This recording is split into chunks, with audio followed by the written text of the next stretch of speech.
ফরিদপুর সদরে বাস নিয়ন্ত্রণ হারিয়ে বিদ্যুতের খুঁটির সঙ্গে ধাক্কা লেগে নিহত হয়েছেন একই পরিবারের 2 জন সহ 7 জন। আহত হয়েছেন আরও 33 জন। নিহতদের মধ্যে 3 জন নারী ও 4 জন পুরুষ। বেলা 11টার দিকে ঢাকা বরিশাল মহাসড়কের বাখুন্টা এলাকায় এই দুর্ঘটনা ঘটে। স্থানীয়রা জানান, গোপালগঞ্জের মোকসেদপুর থেকে ফরিদপুরের দিকে যাচ্ছিল বাসটি। বাখুন্টা এলাকায় পৌঁছালে বিদ্যুতের খুঁটির সঙ্গে ধাক্কা লেগে রাস্তার পাশে খাদে পড়ে যায় বাসটি। খবর পেয়ে ঘটনাস্থলে পৌঁছে হতাহতদের উদ্ধার করে ফায়ার সার্ভিস। তাদের ফরিদপুর মেডিকেল কলেজ হাসপাতালে ভর্তি করা হলে 7 জনকে মৃত ঘোষণা করেন চিকিৎসক।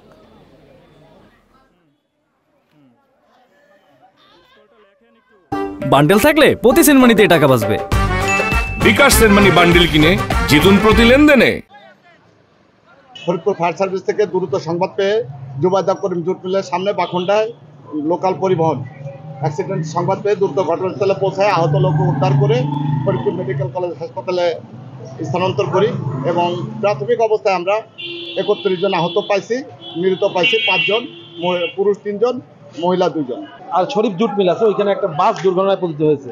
সংবাদ পাওয়ার সাথে সাথে আমাদের কোতোয়ালি পুলিশ টিম ঘটনাস্থলে যায়, সাথে সাথে হাইওয়ে পুলিশ, সেনাবাহিনীর টিম এবং ফায়ার সার্ভিস সবাই ওখানে উপস্থিত হয়ে যৌথভাবে উদ্ধার কার্যক্রমে অংশগ্রহণ করে। উদ্ধার কার্যক্রম করাকালে 5 জনের ডেড বডি আমরা হাসপাতালে প্রেরণ করি এবং ওখান থেকে প্রায় 30-35 জন আহত ব্যক্তিকে উদ্ধার করে আমরা হাসপাতালে পাঠিয়েছি। এ নিয়ে আলোচনাতে ফরিদপুর থেকে আমাদের সাথে যোগ দিয়েছেন সহকর্মী SM মাসুদুর রহমান।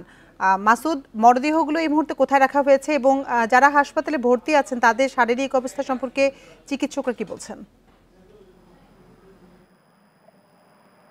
ফরিদপুর সদর উপজেলার বাকুন্ডা নামক এলাকায় সকাল বেলা 11টার সময় একটি মর্মান্তিক সড়ক দুর্ঘটনা ঘটে। একটি লোকাল বাস গোপালগঞ্জের মোকসেদপুর থেকে ফরিদপুর বাস স্ট্যান্ড আসার পথে নিয়ন্ত্রণ হারিয়ে বিদ্যুতের খুঁটির সাথে ধাক্কা লেগে এই দুর্ঘটনাটি ঘটে।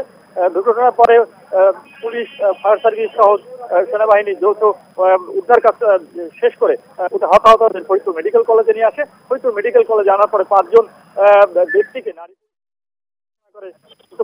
চিকিৎসক, এরপরে চিকিৎসাধীন অবস্থায় আরো একজন নারী এবং একজন পুরুষ মারা যাওয়ার সংবাদ আমরা পেয়েছি এবং নিশ্চিত করেছেন চিকিৎসক।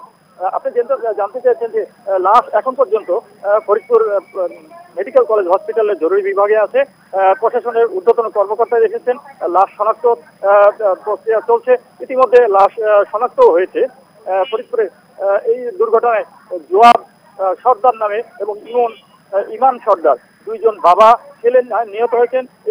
এছাড়া ভারতী সরকার, আলম এবং দীপা খান নামে আরো নারী ও পুরুষরা নিহত হয়েছেন। তারা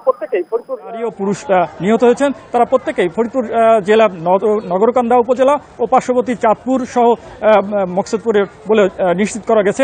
এখনো পর্যন্ত লাশ হস্তান্তর করা হয়নি।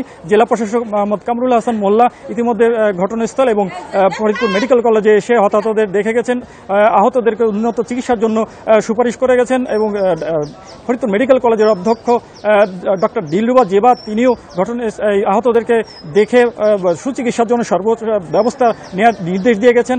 আর পাশাপাশি 2-1 জন গুরুতর আহত তাদেরকে হয়তো ঢাকায় প্রেরণ করা হবে বলেও আমাদেরকে চিকিৎসকরা নিশ্চিত করেছেন। আর পাশাপাশি এই দুর্ঘটনা কেন ঘটলো, কিভাবে ঘটলো, এই কারণ অনুসন্ধানের জন্য জেলা প্রশাসক আমাদেরকে বলেছেন যে একটি তদন্ত কমিটি গঠন করা হবে। তদন্ত কমিটির মাধ্যমে এই দুর্ঘটনার কারণ নিশ্চিত করে এই দুর্ঘটনার সাথে দোষী যারা জড়িত তাদের বিরুদ্ধে ব্যবস্থা নেওয়া হবে।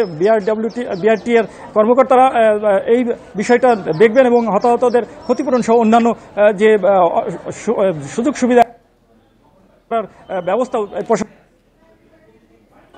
এই ছিল ফরিদপুর মেডিকেল কলেজ হসপিটাল থেকে ফরিদপুরের যে মর্মান্তিক সড়ক দুর্ঘটনার সর্বশেষ খবর। ফরিদপুর থেকে সড়ক দুর্ঘটনার সবশেষ তথ্য জানাচ্ছিলেন সহকর্মী SM মাসুদুর রহমান।